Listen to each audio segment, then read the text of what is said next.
I want to speak on behalf of the 5,200 brave men and women of the Houston Police Department and the other 800,000 police officers that are working these streets every single day, putting their lives on the line.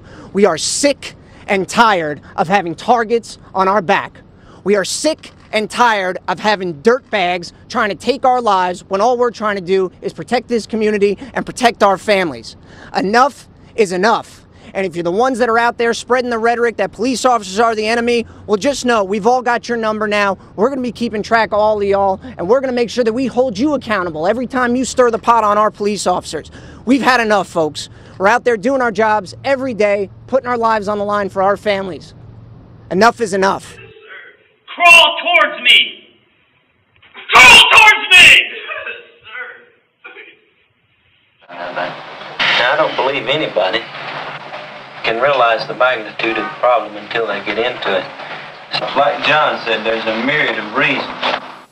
Wish you'd stop being so good to me, Captain.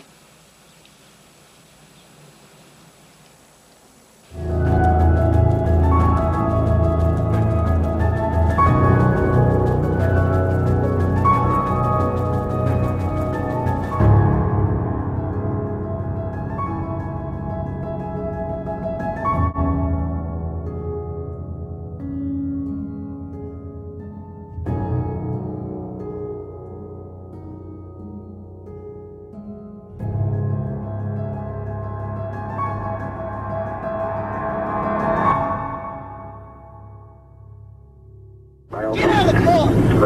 I will light you up! Get out! Now! A 28-year-old was pulled over in Waller County for failing to signal a lane change, arrested for allegedly assaulting a state trooper, and was found hanging in a jail cell 3 days later. Senator John Whitmire, who's carrying the Senate companion to the bill, spent 2 days working to have it called for a vote. When that finally happened this afternoon, he told lawmakers more must be done to address mental health in county jails.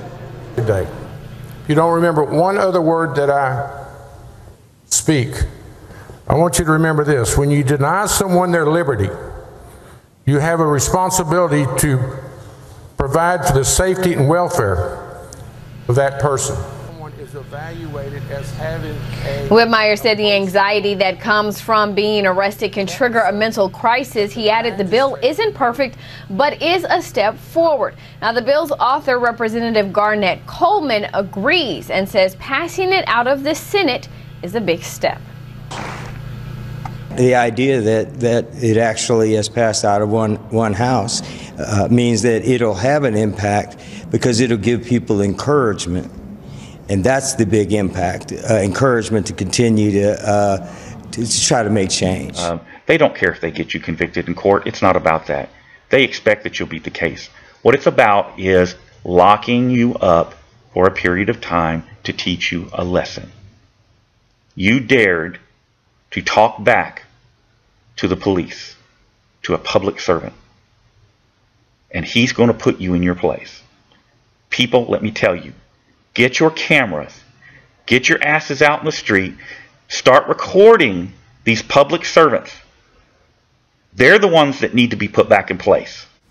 I think you all know that I've always felt the 9 most terrifying words in the English language are, I'm from the government and I'm here to help.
Why do you keep doing that?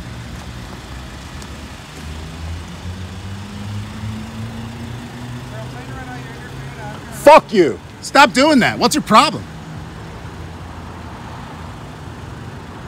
I'm still waiting for your black eye.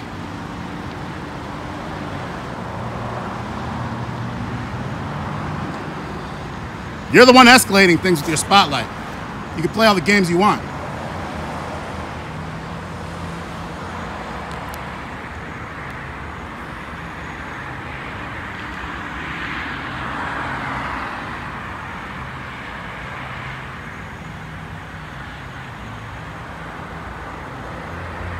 Hey, what's your name and badge number? Officer? Officer, what's your name and badge number? I'm asking you a question. What's your name and badge number? Officer, can you hear me? Are you deaf? What's your name and badge number? You got a spotlight in my face for no reason. What's the problem?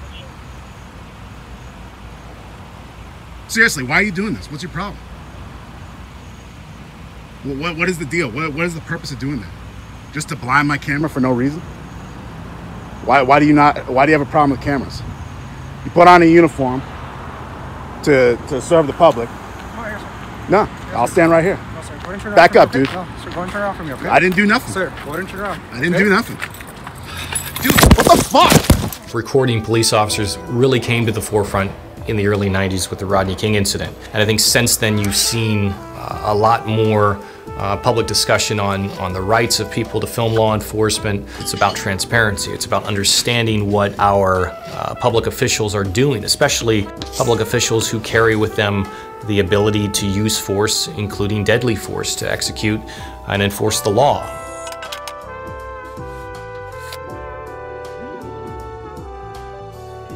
The right of a person to film law enforcement has become less controversial as it has become more understood.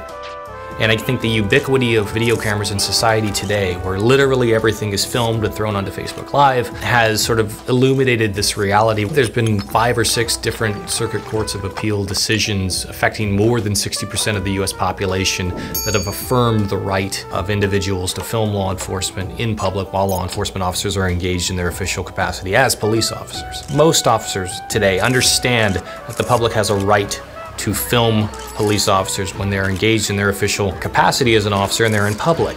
If you're lawfully recording a police officer in a public place and he or she tells you to stop recording, again, you're under no legal obligation to stop. The big source of contention seems to come is when people take that right and they infringe upon the officer's ability to safely execute their job. It's important to understand when a police officer tells you to move back or to get across the street, it's not necessarily because they're trying to stop you from recording them. It's because you're compromising their officer's safety or you're inhibiting their ability to perform their duty. When you cross that line, then while the act of filming may not in and of itself be illegal, you're engaging in other illegal activity which could lead to your arrest.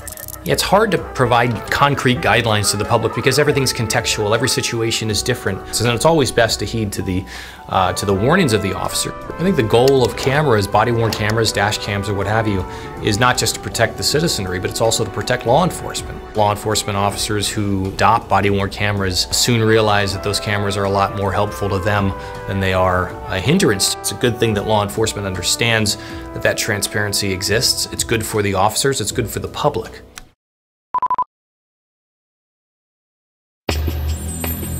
The main questions or comments that I get from people are, so you must be a millionaire right now. So, no, I'm still a plumber, working hard to make a living. At least you've met Rodney King, right? And he shared some of the millions that he got with you, to thank you for what you did for him. I said, no, I never officially met Mr. King, and I've never gotten any money from Mr. King. It was about a year after the beating occurred. I stopped at a gas station. A guy from another pump on the other side of the station calls me and says, "Hey, Mr. Holliday, George, you don't recognize me, do you?" And I said, "No, I'm sorry, I don't." And he says, "You saved my life." past midnight, we got woken up by the noise of all the police sirens and the helicopter that just all came to a stop right outside our apartment window. So we called Channel 5, they got curious about it, and in the conversation they found out that I had a tape of it. So they said, we'd like to send a reporter over to interview you. Now the story that might never have surfaced if someone... In the beginning, nobody thought this was such a big thing. Even Channel 5 didn't show it on the news in their first segment. The 3 police officers facing felony criminal charges were among a group of 15. My tape had been used by major networks. It was making all these stations lots of money.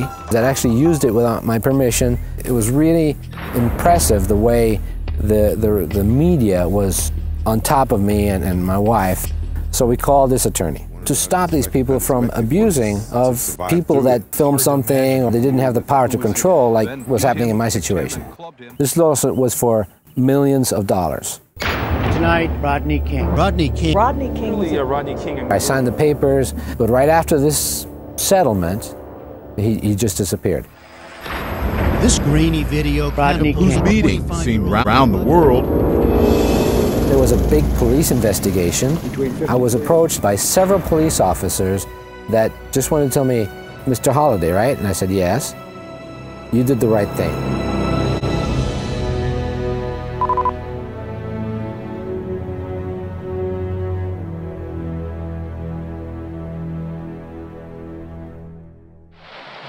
I'm always frustrated when I talk to the mayor or most people in power.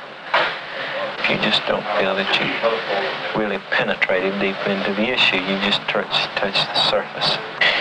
This is really where the reporter feels his inadequacy, because you're discussing really deep, important issues, not just, well, do we need more psychologists or this stuff, but you're discussing the really frontier questions of society. I can get my prepositions and verbs where they ought to be, but the reporter's real task is to understand the problem he's writing about. And how can he understand it if he don't know the sociology and the psychology? Maybe I know it a little, but I don't feel that I know it enough that I can ask the proper questions to somebody like the mayor. Officer Powell, you wanted him to get up, didn't you? No, sir. You wanted him to move towards you, didn't you? No, that's not what you wanted to hit him in the head with a baton, didn't you? No, sir. This is a trial that sent protesters into the streets, demanding justice and, in some cases, revenge. A trial that seemed to be based on an 81-second videotape recorded on March 3rd, 1991 on a home video camera. Evidence that seemed so clear and convincing that the nation had already presumed guilt long before the jury reached its verdict. All right, let's have quiet in the courtroom, please. But the case wasn't decided in the streets. It was decided in this courtroom. The case is California versus Powell, Wynn, Brasino, and Kuhn, 4 Los Angeles police officers charged in the beating of motorist Rodney King. And despite the apparent simplicity of that one piece of videotape evidence, what happened here was anything but simple. All 4 of the police officers charged are tried together. Officer Lawrence Powell, a 4-year veteran of the Los Angeles Police Department. Powell is seen on the video striking Rodney King over 45 times. He's charged with assault with a deadly weapon, excessive force by an officer, and with filing a false police report. Sergeant Stacy Kuhn, a 14-year veteran of the Los Angeles Police Department. Kuhn faces the most charges: assault with a deadly weapon, excessive force by an officer, filing a false police report, and trying to conceal the alleged crime. While Kuhn did not strike Rodney King with a baton, as the highest-ranking officer on the scene, prosecutors allege that he directed his officers to do so. Officer Timothy Wind, a rookie on the Los Angeles Police Department. Wind is seen on the video kicking and hitting King about 15 times, although the exact number is unclear. He is charged with assault with a deadly weapon and with excessive force by an officer. Finally, Officer Theodore Brasino, a 9-year veteran of the Los Angeles Police Department. Brasino is charged with assault with a deadly weapon and with excessive force by an officer. Prosecutors claim that Brasino kicked Rodney King. And it's the tape that prosecutors will use as the linchpin of their case. It's a shot at the cops who basically are out of control. It's not, you know, and when I do the song, I make sure I say, yo, there's some good cops out there, you know. I ain't gonna lie. But there's cops out there that are using their badge to fill up their insecurities that they've had ever since they were a little punk kid, and they became a cop just in order to do that. And they take those badges and they try to play God with them, you know. Cops don't go to jail for murder, we do, you know. They get laid off. On behalf of the 5,200 brave men and women of the Houston Police Department and the other 800,000 police officers that are working these streets every single day, putting their lives on the line. We are sick and tired of having targets on our back. We are sick and tired of having dirtbags trying to take our lives when all we're trying to do is protect this community and protect our families. Enough is enough. And if you're the ones that are out there spreading the rhetoric that police officers are the enemy, well, just know we've all got your number now. We're going to be keeping track of all of y'all, and we're going to make sure that we hold you accountable every time you stir the pot on our police officers. We've had enough, folks. We're out there doing our jobs every day, putting our lives on the line for our families. Enough is enough. And he wants to talk about drugs and whether they should be legal. Tom, you're on Free Talk Live. How's it going, guys? Welcome. So I just wanted to touch on the point that the gentleman earlier had made when you were talking about legalization. And I really just kind of was thinking that the thing that bothers me really about the drug laws that we have right now is that if you do a drug, whatever drug it is, and then you go commit a crime, there's already a law on the books for a punishment that would fit that crime. So if you do heroin and you murder somebody, or you rob a bank, or you crash a car, you should be penalized for that action. But is it fair that you're also penalized because of your state of mind? Because your state of mind isn't what is considered normal. So you're saying that you get a harsher sentence because you happen to be on drugs at the time? Right, which I don't think is necessarily fair, because you can be sober and commit the exact same crime and receive a lower punishment, a lesser punishment. Well, then let me bounce this off of you. It's just a thought I had. Well, hold on. Is it actually true that you get a harsher charge in some places if you're on drugs while you get into a car accident? I don't know. I've never heard of this. I don't know if it's a direct correlation, but the fact that you can be criminally charged for possession of whatever substance, I mean, that can be an additional charge, I guess. Yeah, it's an additional charge, sure, if you actually still have it. If it's in your system, there's not usually an internal possession charge for adults in most places that I'm aware of. I know they do have so-called internal possession for young people. Like in some places, if you're 20 years old and you're drunk, they can charge you with internal possession. So what's the difference when you get busted by a cop? You're sitting in your car without the motor running, but you get a DUI, for example. And I guess I feel like people are being intelligent people who don't commit crimes. Somebody who smokes marijuana or uses a more hard drug and is perfectly responsible with it is equally in danger of facing judgment as somebody who might be foolish with it. And I get why they do that, but I just don't think it's fair to the vast majority of all. I think it's more controlling than it needs to be. I would agree with that, and a lot of times it's simply about stacking the charges, and that's a practice that prosecutors love to do. I'm more than likely going to get a confession out of you or get you to agree to a plea deal if I hit you with 10 different charges as opposed to if I just hit the one where you were actually likely guilty. You know what I mean? Sure, and that ties right into the war on drugs, like way back to Nixon as well. Like that was part of the idea of that agenda. Oh, absolutely. Nixon wanted to eliminate political enemies, and he came up with a rather clever way to do it, seeing how we're still paying for it 50 years later. That's all it was ever about, and it's a shame and it's disgusting. Free Talk Live, 7 nights a week from 7 to 10 Eastern, live on the Liberty Radio Network at LRN.FM.